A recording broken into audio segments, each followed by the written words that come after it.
katanggap-tanggap ay magkaroon po tayo ng maayos na relasyon sa Diyos. Hindi lang basta maayos, dapat may malalim na relasyon sa Diyos. Ugnayan sa Panginoon. Kasi po pag hindi po malalim ang ating relasyon sa Diyos, madali po tayo ma-discourage. Madaling ma-sidetrack po tayo sa goal. No? Na kung saan mawawala po tayo sa focus na kung saan dapat natin maparangalan, malulhati ang Diyos. Na kung saan pag nawala po tayo sa presensya ng Diyos, alam na po natin ang susunod. Magagawa po natin yung mga bagay na gusto natin na hindi kalooban ng Diyos. Kaya sabi po niya po, Paul, nakikiusap ako sa inyo o namamanhik ako sa inyo, no? Mga kapatid. By the mercies of God, sa kabagan ng Diyos, na ating daw pong hiyaing buhay, hiyahin ng ating mga katawan, nahaing buhay, ang living sacrifice, holy, no? Acceptable unto God, with your reasonable service. Para po maging katanggap-tanggap po yung ating pong service sa Diyos. Marami pong mga Kristyano pumupunta sa simbahan, gumaganap, gumagawa, mga gawain pang Kristyano, pero tanong, katanggap-tanggap kaya yung ginagawa. Yung ating pong ginagawa paglilingkod sa Panginoon, akala natin katanggap-tanggap, nanawa katanggap-tanggap. No? Pero sa katunayan, ang tunang Panginoon, nanalo ng Panginoon ating tigo, yung ating spiritual life, yung lapit po natin sa Kanya. Kaya tayo po doon, reasonable service. If we present our bodies a living sacrifice, holy, acceptable unto God. Then sabi ng verse 2, para po magawa po natin doon, sabi ng verse 2, in be not conformed. When you say be not conformed, huwag tayo magpagsamayan sa mundo. Kasi nakalipas na yan, tapos na po yun. Tapos na tayo dati sa dating ginagawa ating pangmakalayaw ng mundo. Yung sugal, mga bisyo na hindi kaaya-aya, tapos na lalaya doon. We should not be conformed on that. Kasi walang pagpapala doon. Hindi ko nalulugod ang Diyos. Hindi po nakapagbigay lugod o nakapaglapit po sa Panginoon sa atin yung mga gawain na yun. Kaya sabi po dyan, be not conformed to this world, but be transformed by the renewing of your mind. Ito po magbago tayo ng kaisipan. Kasi ang sarap po talaga, na yung kung hindi pa po kasi natin iniiwan yung dati at pinabalikan natin, ang mangyayari po kasi hindi tayo mag-i-enjoy sa Christian life po natin. Hindi tayo mag-i-engage po sa ating pong pagdalo sa sambahan kung ang kasiyahan po natin yung nasa labas pa. Kaya sabi ng verse 2, magbago tayo ng kaisipan. At ang pagbabago po ng kaisipan na yan, ang Greek word po niyan ay metanoia. 180 degree. Tatalikuran, harapin ng panibago. So, hindi po yung reverse na nalungkot lang din. Pagkatapos ng lahat, babalik sa dati. So, question mark po ang baligtasan ng isang Kristyano pag gano'n. No? Na nakonvince lang sa katuruan, and then pagkatapos ay wala nang maayos sa spirit. Tapos babalik po sa dating gawin.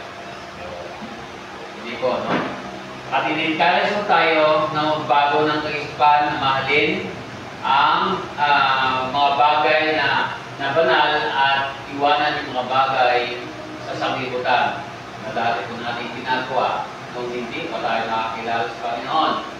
Then verse sunod, that ye will prove, para daw kung mapatunayan what is that good, kung ano ang mabuti and acceptable, kaaya-aya, katanggap-tanggap, and perfect will of God. Kalooban ng Panginoon. Okay? So, some ways to deepen our intimacy with God. Number one, syempre, is to spiritual discipline. No? Number one is spiritual discipline. We should have spiritual discipline in our personal devotion sa Panginoon. Kasi kung wala po tayong personal discipline, aantayin lang po natin pagdating ng Sunday, bagsak po tayo spiritual. That's why it's so very important our prayer, Bible study or Bible reading, no? By reading His Word and meditating His Word. Not just read, but meditate it. Magkaiba po yung nagbasa sa nag-meditate. Yung pag-meditate po ay hinahanap po yung presensya ng Diyos na mangusap sa iyo. Kaya kung pagbabasa ko ng Bible ay sinasadya ko talaga, hindi lang kasi hindi naisipan. O di ba po, sinischedule po natin yung ating meditation sa Panginoon para po ma-recognize po natin yung ating sarili sa Panginoon at tayo maging effective, no? Mapalapit po sa Kanya. So, not only prayer, I hope, no? Normal lang po sa atin yan. Way of life na po natin yung prayer. Amen? Prayer, Bible study, o Bible reading. Number 3, worship. No? Kasi magkakasama po yan eh. Nagpupray ka, nagbabasa ng Bible, you should worship din ang Panginoon in your private life. Paano po? Marami pa ng pagulat sa Diyos. Pwede lang kumawit. Minsan, awit-awit ka sa Panginoon. Kasi yung awit, makausapin din ng Diyos. No?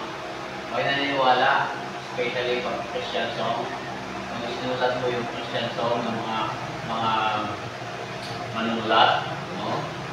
May naniniwala, hindi lang basta sa kanilang experience, kundi ayon po sa pag-usap ng Holy Spirit.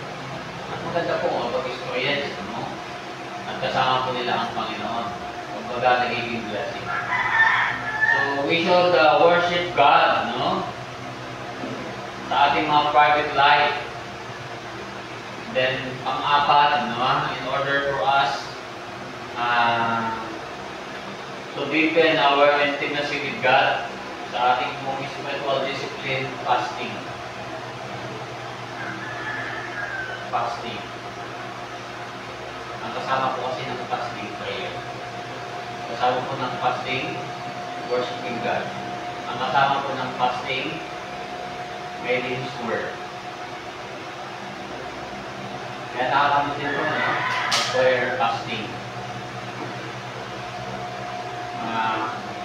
Marami po mga churches gumagawa po niya. Prayer and fasting. Ito ay po, ang foundation po ng isang matatag na church ay meron pong prayer and fasting ang church. Para po hindi basta-basta matitina. Dahil po yun ang ating lakas. Yan ang ating pong foundation. Normal, yes, kaya sabi ko po dati, ang foundation po natin ay faith, yes, so given na po yun. Pero para hindi po, basta-basta po, matinag po ang iglesia para po tayo prayer.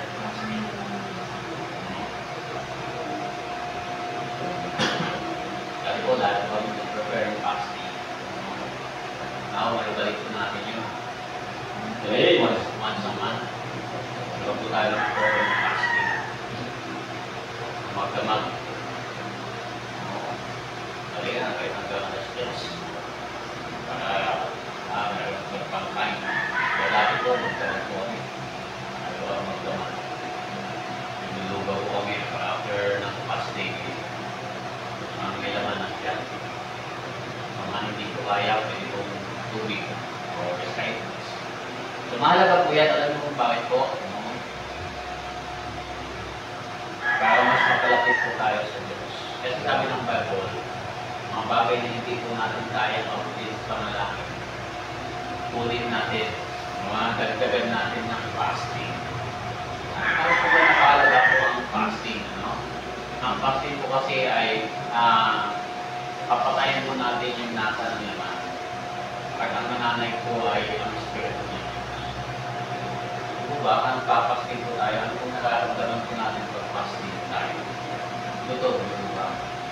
Pagkatapos malakpatan yung buto, paghilab ng sikmura, kasi asin yun. Pagkatapos po niya, mawawala yun.